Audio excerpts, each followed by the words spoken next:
becoming a better version of yourself on the field, just developing, starting to harden your body, get ready for the summer, and just create good momentum for the off season. You know what I'm saying? It's just a good way to kick it off, and just been out here just trying to get better. Yeah, with Coach Bailey, he's been in the program a long time, so you're familiar with him. But what's it like to have him as your primary position coach? Yeah, he's great, man. He's been good. He's actually shocked me. You know, I initially coming into it, I didn't necessarily know what to expect, especially a guy that's he was in the room a little bit last year, but he's never ran a tight end room, but he kind of came over, and from the jump, like his work ethic is outmatched. You know what I'm saying? And he's humble enough to know, the things that he doesn't know, and he's humble enough to ask questions. It's not about pride. It's about what's best to, bring the best unit out and put our best foot forward to have a great season. So would you say it's kind of been a relationship where it's been give and take, where you guys have helped him learn on the job, and you guys have also received a lot of knowledge and information from him? Absolutely, yeah. I mean, just out here on the field. I mean, you gotta go out there and ride the bike to fall off a few times and really realize, how it goes. And so it's kind of just like you learn on the fly.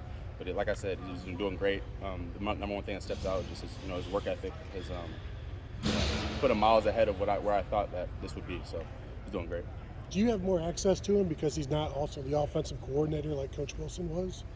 I would say it's relatively similar. I mean, Coach Key is definitely a guy that he's always one call away whenever I need him. So, but I wouldn't say necessarily. I think Coach Wilson was relatively around us, same meeting times and things of that nature. But it's definitely You mentioned the lessons of falling off the bike and getting back on it. How long do you think it took for you to internalize that for yourself while you were here? I mean, I think that's a metaphor, but it's kind of ironic because I think it's a never-ending thing. I think constantly in life you're always, falling off the bike and jumping back on.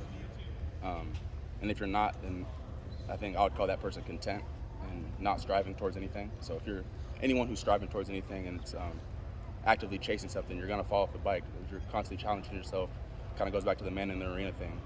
Who can put themselves in a vulnerable position to fall, and that takes courage. And so, respect to anybody who does that. So I say me personally, I feel like I'm constantly, trying new things, putting myself in vulnerable positions, and I think that's the name of the game. Is what I'm saying? Is having courage. I just call that courage.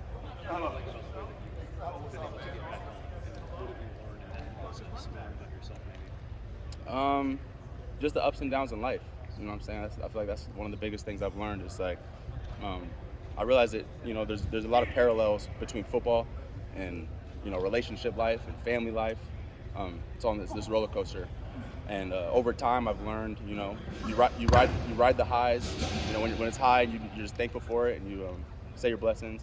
And then when you're in your lows, you hold on tight and just understand that it won't be like that forever, and that a better day is coming. And so things just riding that roller coaster. And I think the older and the more wise you get, I think it goes from this, and it kind of starts going like this a little more. So there's still, no matter how good you get, there's still up days and down days. But the more mature you get, hopefully you're not, plummeting down in spikes every other day. And that's been one of the biggest things I've learned is that, just saying, embracing the ups and downs. There's no good without bad. Keenan was just talking to us about you and how you had to go from playing wide receiver to then trying to block JT and Jack on a down-to-down basis. How much fun has that actually been for you? Has it been fun, learning, hey, I can block these type of guys. Yeah. I can do pretty well at it. Like I said earlier, just putting myself in a vulnerable position, and I think when you put yourself in vulnerable positions, you grow. And so I think that's been one of the biggest things. I've put myself in a position where it wasn't necessarily comfortable for me initially, but I've grown tremendously, and so I'm happy for that. And the plan is just to keep trending in the right direction, and I think everything else is going to take care of itself. Sorry if you've already been asked about it, but you reeled in a pass last Saturday, got hit pretty hard, got up and celebrated. What's a moment like that do for you? I don't know. Is that just one of those moments oh, this is pretty fun? Yeah, I mean, it just builds confidence. Every stepping stone that you do, make plays like that with emotion and confidence. You almost reassure yourself, man, I'm belong out here. You know what I'm saying? This is where I'm supposed to be, and I'm perfect right where I'm at. And just those are great opportunities. And so, yeah, definitely enjoyable. How much has your confidence grown last year? Tremendously, in all different kind of ways. You know what I'm saying? Over time, off the field stuff, on the field stuff, putting on weight, learning the playbook more, just everything. Through repetition, you get confidence. I'm sure I mean, even in your guys' job, your guys' first time out here, it's probably learning on the job, and some of you guys are 10, 15 years in doing it, and you got a lot of confidence. And so, same with me. I'm out here, playing the game I love, gaining confidence here and grabbing little nuggets of confidence here and there. For instance, that play, you make a play like that, and you come back next play, you make a good block. It's just all adding, just confidence and just assurance that I belong. Not saying that Coach Wilson lacked energy. You get a guy like Keenan now leading your room. What's that been like for you guys? How much energy? Yeah, he's a bundle of energy. Yeah, he brings great energy.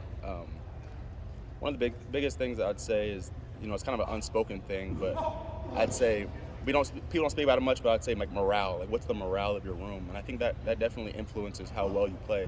If you have a position room or anywhere in life, if you have a room that, or you're surrounded by people with high morale, I think that breeds, like I say again, confidence and just ability to produce better.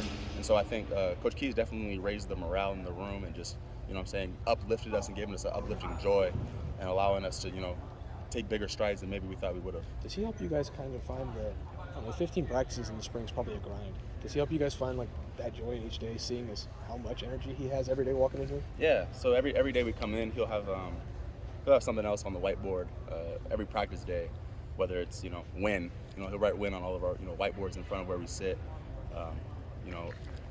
Energy. Fight.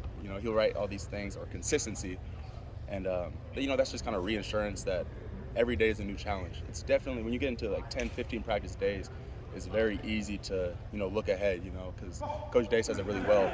There's nothing special about practice 7. Everyone has a practice 7.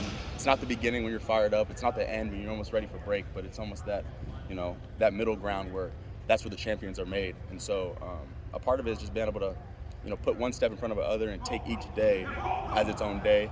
Try not to look too far ahead and don't look in the past, but just win the day while you're here. Two more questions. Keenan was saying that you may have already asked this, taking Jelani under your wing. Yeah. Is that something you would have done for whatever freshman tight end was coming in this year? Or was there something about him, a connection there that you saw of him? I say absolutely. I definitely, tried my best to take on that role of, leadership. I answered that by saying I would have done that for any tight end that would have came in here. But just like I kind of explained it earlier, but one of the things I try to do is, naturally the coaches are going to teach him the X's and O's, so I'm not even huge on, telling him to take this step better or this step better or, those kind of things.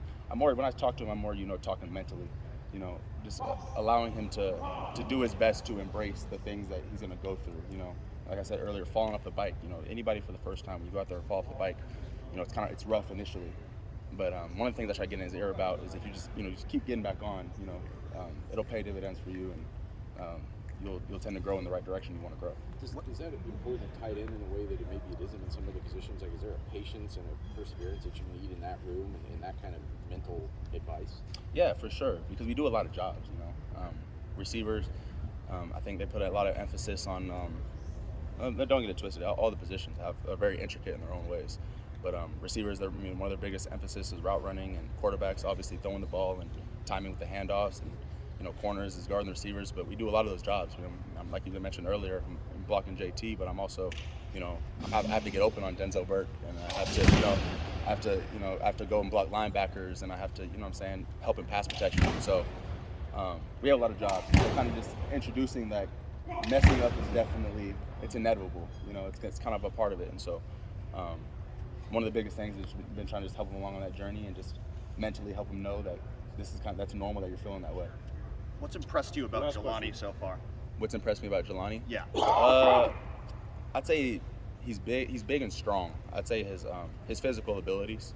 I think his ceiling is really high, especially once he gets he's almost so big and long that his coordination is almost catching up.